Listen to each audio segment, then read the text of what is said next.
በእጅጉ የተጠበቀው የቱርኩ ፕሬዝዳንት ሬሲፕ ጣይብ ኤርዶጋን የአዲስ አበባ ጉብኝት ተደርጓል። የኢትዮጵያ መንግስት ለዚህ ጉብኝት በብዙ ሽርጉድም ብሏል። ደማቅ አቀባበልም ተደርጎላቸዋል። የአንካራው መሪ ሬሲፕ ጣይብ ኤርዶጋን ዋነኛው የአዲስ አበባ ጉብኝት ዓላማ ግን 1 ደቂቃ ከ13 ሰከንድን የፈጀ ብቻ ነው።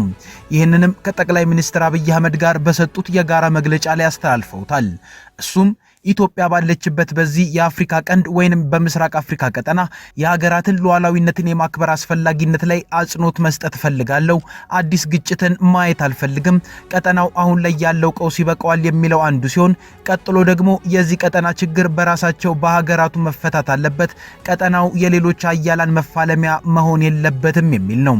በጥቅሉም ፕሬዝዳንት ሬሲፕ ጣይብ ኤርዶጋን የአዲስ አበባ ቆይታቸው ዓላማ የሆኑትን እነዚህን መልእክቶች ለማስተላለፍ 1 ደቂቃ ከ13 ሰከንድ ብቻ ነው የወሰደባቸው። ይህ የቱርኩ ፕሬዝዳንት ሬሲፕ ጣይብ ኤርዶጋን ንግግር ታዲያ ቀጭን ትዕዛዝን የማስተላለፍም ይመስላል። ለመሆኑ የኤርዶጋን ንግግር ትዕዛዝን የመስጠትና የጎንዮሽ አስተያየት እንዴት ሊመስል ቻለ? በጥልቀት እናየዋለን። ጤና ይስጥልን፣ ኢትዮ ፍሮንቶች ነን። አብራችሁን ስትቆዩ ከዚህ ውጪ የትግራይ ክልል ጊዜያዊ አስተዳደር ፕሬዝዳንት ሌተናል ጄኔራል ታደሰ ወረደን ወሳኝ መልእክትን እንነግራችኋለን።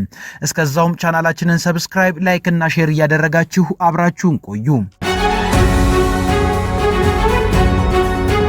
በጥቅሉ 14 ደቂቃዎችን እንኳን በቅጡ ካልወሰደው የኢትዮጵያው ጠቅላይ ሚኒስትር አብይ አህመድና የቱርኩ ፕሬዝዳንት ሬሲፕ ጣይብ ኤርዶጋን የጋራ መግለጫ ውስጥ ሁለቱም መሪዎች የተለመዱ የርዕሰ መንግስታት የኢኮኖሚና ዲፕሎማሲያዊ ጉዳዮችን ያነሱ ሲሆን ሁለቱም መሪዎች የወቅቱ ዋነኛ የሆነ ራስ ምታታቸው የሆኑ ጉዳዮችን ለማንሳት ግን ከአጠቃላዩ የመግለጫ ጊዜያቸው የወሰደባቸው ጥቂቱን ደቂቃ ነው።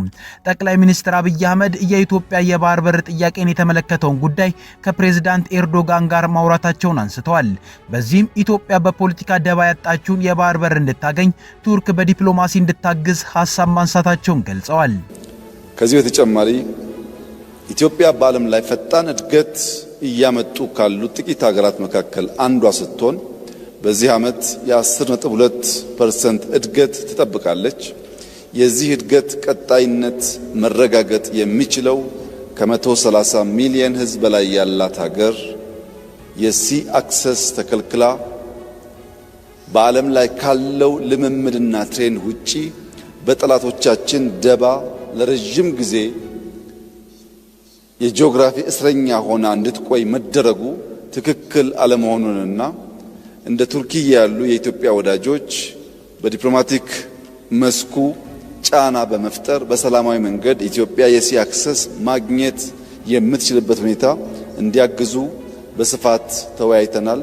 ጠቅላይ ሚኒስትር አብይ አህመድ የኢትዮጵያ የባህር በር ጥያቄን በዚህ መጠን ረገጥ አድርገው ያንሱ እንጂ የቱርኩ ፕሬዝዳንት ሬሲፕ ጣይብ ኤርዶጋን ከአብይ ቀጥሎ መግለጫን ሲሰጡ ከጠቅላይ ሚኒስትሩ ጋር ስለ ኢትዮጵያ የባህር በር ጥያቄ ስለማውራታቸው አላወሩም። ይህን ያደረጉት ቱርክ ለአዲስ አበባ የባህር በር ጥያቄ የዲፕሎማሲ ስራ መስራት ካለባትም እኔ እዚህ መድረክ ላይ ከመገልጸው ይልቅ ከመጋረጃ ጀርባ ሆኜ ልስራው ብለው ይሁን በጊዜያዊነት ለኢትዮጵያ ፍላጎት አሁን ላይ እውቅናን መስጠት ስላልፈለጉ ይሁን ግን ግልጽ አይደለም። ነገር ግን ጠቅላይ ሚኒስትር አብይ አህመድ ጠበቅ አድርገው ያነሱትን የባህር በር ጉዳይ እሳቸው ዘለውታል። በሌላ በኩል ግን የቱርኩ ፕሬዝዳንት ሬሲፕ ጣይብ ኤርዶጋን ወደ ዋና ጉዳያቸው ከመግባታቸው በፊት ለጠቅላይ ሚኒስትር አብይ አህመድና ለኢትዮጵያ ያላቸውን አድናቆት ገልጸዋል።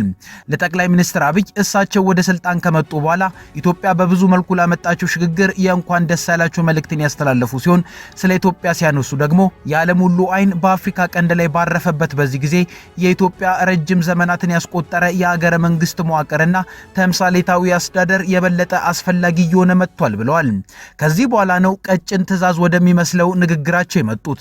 ፕሬዝዳንት ኤርዶጋን በእነዚህ ንግግሮቻቸው አጭር አረፍተ ነገሮችን እየተናገሩ ነገር ግን ኢትዮጵያን በሚመለከት ግን የተከማቸ ትርጉም ያላቸው ንግግሮችን ትዕዛዝ መሰል ጉዳዮችንም አንስተዋል። በመጀመሪያም ቱርክ በዚህ ቀጠና አዲስ ግጭትን ማየት አትፈልግም። ኢትዮጵያ ባለችበት በዚህ ቀጠናም የሀገራትን ሉዓላዊነትን ስለማስከበር አስፈላጊነት ላይ ላሰምር እፈልጋለሁ ብለዋል። I would like to particularly underline our position of attaching importance to the sovereignty and territorial integrity of states in the region in which Ethiopia is also located. Turkey would never want to see new conflicts and new pain added to those already suffered in this region. እዚህ ጋር ፕሬዝዳንት ኤርዶጋን ሁለት ነገሮችን ያነሱት። በተለይ በዚህ ቀጠና ቱርክ አዲስ ግጭትን ማየት አትፈልግም ብለዋል። ይህ አነጋገራቸው ከዲፕሎማሲያዊነት ይልቅ ለትዕዛዝነት በእጅጉ የቀረበ ነው። በተለይ የጠቅላይ ሚኒስትር አብይ አህመድ መንግስት ኢትዮጵያ በባህር በርና በድንበር ጉዳይ ከኤርትራ ጋር ለጦርነት ተቃርባለች በተባለበት በዚያ አደገኛ ሰዓት ላይ የተናገሩት በመሆኑ ለዚሁም ኢትዮጵያና ኤርትራ ትዕዛዝን ለማስተላለፍ የተጠቀሙበት አነጋገር ሊሆን ይችላል። ጠቅላይ ሚኒስትር አብይ አህመድ በተደጋጋሚ ኢትዮጵያ የባህር በር ጥያቄዋ ካልተመለሰ የምስራቅ አፍሪካና የአፍሪካ ቀንድ ዘላቂ ሰላም አስተማማኝ አይሆንም ሲሉ ይደመጣሉ። ኤርዶጋን በመግለጫውም በቀጠናውም ሊፈጠር የሚችል ግጭት በኢትዮጵያ የባህር በር ጥያቄ ሊሆን ይችላል የሚል የማመቻመቻ አነጋገር እንኳን አልተጠቀሙም። በደፈናው አዲስ ግጭትን ማየት አልፈልግም ነው ያሉት። ሊያውም ዓለም በምስራቅ አፍሪካ አዲስ ግጭትን ማየት አይፈልግም አይደለም ያሉት፣ ቱርክ በቀጠናው አዲስ ግጭትን ማየት አትፈልግም ሲሉ ነው ስልጣን የተሞላው ድምጸትንም የተጠቀሙት። በሌላ በኩል ደግሞ ኢትዮጵያ ባለችበት በዚህ ቀጠናም የሀገራትን ሉዓላዊነት ስለማስከበር አስፈላጊነት ላይ ላሰምር እፈልጋለሁ ያሉት ነገርም ለኢትዮጵያም ለሌሎች የቀጠናው ተፋላሚ ሀገራትም መልእክትና ትዕዛዝን የማስተላለፍ ይመስላል። ፕሬዝዳንት ኤርዶጋን የሀገራትን ሉዓላዊነት ማክበር ሲሉ ለሶማሌላንድ የሀገርነት ዕውቅናን አትስጡ እያሉም ይመስላል። ምክንያቱም እሳቸው የሚመሯት ሀገር ቱርክ በሶማሊያ ከፍተኛ የሚባል ኢኮኖሚያዊና ወታደራዊ ጥቅም ስላላት ሀገራት ለተገንጣዩዋ ሶማሌላንድ የሀገርነት ዕውቅናን እየሰጡ ሶማሌላንድ ግዛቴ ናት የምትለውን ሶማሊያን እንዲያበሳጩባት በፍጹም አትፈልግም።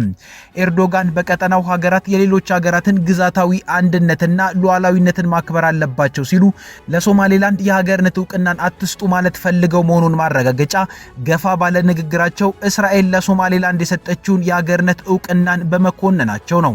እስራኤል ለሶማሌላንድ የሰጠችው ዕውቅናም ለሶማሌላንድም ለአፍሪካ ቀንድም አይጠቅምም ሲሉ ተናግረዋል። In this regard, I would like to reiterate that Israel's recognition of Somaliland would be of no benefit either to Somaliland or to the Horn of Africa. And on this occasion, I would like to thank both sides again for their attitudes in the Ankara process, which we recently mediated between Ethiopia and Somalia. በነገራችን ላይ ይህች የኤርዶጋን ንግግር ኢትዮጵያንም ወጋ ለማድረግ ይመስላል። ምንም እንኳን የጠቅላይ ሚኒስትር አብይ አህመድ መንግስት ለሶማሌላንድ የሀገርነት ዕውቅናን ለመስጠት ጉዞ ከጀመረ በኋላ በራሳቸው በኤርዶጋን የአንካራ የሞቃዲሾና አዲስ አበባ አደራዳሪነት ጉዞ ቢገታም የኢትዮጵያ መንግስትን ወደ ቀደመ ቅድህ መመለስን አታስበው የሚል መልእክትንም እያስተላለፉ ይመስላል። ኤርዶጋን የኢትዮጵያ መንግስት ለሶማሌላንድ የሀገርነት ዕውቅና የመስጠት እቅዱን አልተወውም ብለው በልባቸው ሊያስቡ ይችላሉ። ምክንያቱም ከሰሞኑ አንድ ጥምረት በምስራቅ አፍሪካ እየተፈጠረ እንደሆነ ተሰምቷል። ይህም ጥምረት በአፍሪካ ቀንድ ቱርክ፣ ሳውዲ አረቢያ፣ ግብጽና ሶማሊያ ፈጠሩት የተባለውን ጥምረት የሚጻረር ነው። በዚህ ጥምረት ውስጥ የተባበሩት አረብ ኤምሬት፣ ህንድ፣ እስራኤል፣ ኢትዮጵያና ሶማሌላንድ አሉበት። ጥምረቱ ከእስራኤል በተጨማሪ ለሶማሌላንድ የሀገርነት ዕውቅናን የመስጠት እቅድ እንዳለው ይወራል። እንደተለመደውም የጥምረቶቹ ፍክክርም የባህር ዳርቻዎችን መቆጣጠር ነው። እናም ኤርዶጋን እስራኤልን በሶማሌላንድ ሲገስጹ ለኢትዮጵያ መልእክትን እያስተላለፉ ነው ቢባል ከእውነት አይርቅም። ለዛም ነው የዚህ ቀጠና ችግር በቀጠናው ሀገራት መፈታት አለበት፣ ቀጠናው የሌሎች ሀያላን ሀገራት መፋለሚያ መሆን የለበትም ያሉት። ምንም እንኳን አንዱን ጎራ ይዛ የምትፋለመው እሳቸው የሚመሯት ሀገር ቱርክ ብትሆንም We believe that this region's problems should be solved by the countries of the region itself, and that the Horn of Africa should not be turned into a battleground for foreign powers. የቱርኩ ፕሬዝዳንት የሬሲፕ ጣይብ ኤርዶጋን የአዲስ አበባ ቆይታም በጥቂት ደቂቃዎች ንግግር በብዙ ትዕዛዝ የተሞላ ነበር ማለት ይቻላል። የትግራይ ጊዜያዊ አስተዳደር ፕሬዝዳንት ሌተናል ጄኔራል ታደሰ ወረደ እላያችን ላይ የጦርነት ዳመና አጥልቷል ሲሉ ተናገሩ። ሆኖም ከአደጋው እኩል ተስፋ መኖሩንም ነው የገለጹት። ሌተናል ጄኔራል ታደሰ ይህን የተናገሩት በመቀሌ ለሰማዕታት ቤተሰቦች የቤት መስሪያ ቦታ ለመስጠት እጣ በወጣበት መድረክ ላይ ነው። ትግራይ ስለተጋረጠባት የጦርነት አደጋ የተናገሩት ሌተናል ጄኔራል ታደሰ ወረደ በንግግራቸው ከአደጋውና ስጋቱ በበለጠ አሁንም ስላለው ተስፋም አውርተዋል። አውራምባ ታይምስ ጉዳዩን አስመልክቶ በሰራው ዘገባ እንዳለው ታደሰ ወረደ አሁንም የሰላም አማራጮችን በማስቀደምና እሱ ላይ በርትቶ በመስራት በትግራይ ላይ ያጠላውን የጦርነት ዳመና ማስቀረት እንደሚቻል ተናግረዋል። ለሰማዕታት ቤተሰብ የመኖሪያ ቤት ግንባታ የዕጣ አወጣጥ ስነ ስርዓት በሚከናወንበት ዝግጅት ላይ በክብር እንግድነት የተገኙት ጄኔራል ታደሰ በስነ ስርዓቱ ላይ ባደረጉት ንግግር የተጋረጠውን የጦርነት አደጋ መከላከል የምንችለው በሰላማዊ የትግል አማራጮች ነው ብለዋል።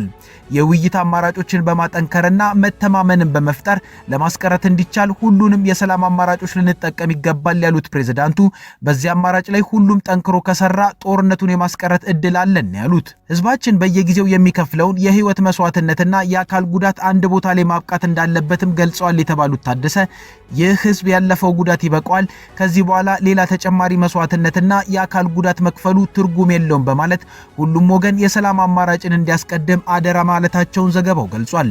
በቀድሞ አስተዳዳሪው በአቶ ጌታቸው ረዳ በኩል በስራ አደናቃፊነት የተወቀሱት ሌተናል ጄኔራል ታደሰ ወረደ እሳቸው በስልጣን በነበሩበት ወቅት ከህወሓት ቡድን ጋር በማበር ስራቸውን በአግባቡ እንዳይሰሩ ሲያደርጓቸው እንደነበር ገልጸዋል። ከአንድ ቀን በፊት ቲቢኤስ ከተባለ ሚዲያ ጋር ቆይታ አድርገው የነበሩት ጌታቸው ረዳ በቃለ መጠይቃቸው ታደሰ ወረደን በሚመለከት በርካታ ትችቶችን ሰንዝረዋል። ከትችቶቹ መካከል ታደሰ ወረደ በቅርቡ በጸለምት ተቀስቅሶ በነበረው ጦርነት ላይ እጁ እንዳለበት የሚገልጽ ነው። ይህም ታደሰ ወረደ በመቀሌው መድረክ ላይ አድርገውታል ከተባለው ሰላምን የመጨረሻና ብቸኛ ከጦርነት የመዳኛ መንገድ አድርገው አቅርበውታል ከተባለው ጥሪያቸው ጋር የሚቃረን ነው። ጌታቸው በቃለ መጠይቁ ታደሰ ወረደ ጦርነቱን እርሳቸው ሆን ብለው እንዳስጀመሩት እንደነገሯቸውና ይህም የጠለምት ጉዳይ በመረሳቱ ትኩረትን ለመሳብ ተብሎ የተደረገ ነው ብለውኛል ብለዋል። ይህንንም ቃላቸውን ጦርነቱን በሚመለከት ለጠቅላይ ሚኒስትር አብይ አህመድ ስለ ጉዳዩ አላቅም ብለው መዋሸታቸውንም ነው የገለጹት። ጌታቸው ታደሰ ወረደን በሚመለከት በቃለ መጠይቁ ካነሷቸው ሐሳቦች መካከል በ2013 የሰሜን ጦርነት ሌተናል ጄኔራል ታደሰ ጦሩን እንዳይመራ ከፍተኛ ክርክር እንደነበርና በኋላም በባጣ ቆይኝ የመሪነት ኃላፊነት እንደተሰጣቸውም የገለጹበት ነው። ከኢትዮ ፍሮንት የዛሬ ጉዳዮቻችን እነዚህ ነበሩ። አብራችሁን ስለቆያችሁ እናመሰግናለን። ቻናላችንን ሰብስክራይብ አድርጉልን። መልካም ጊዜ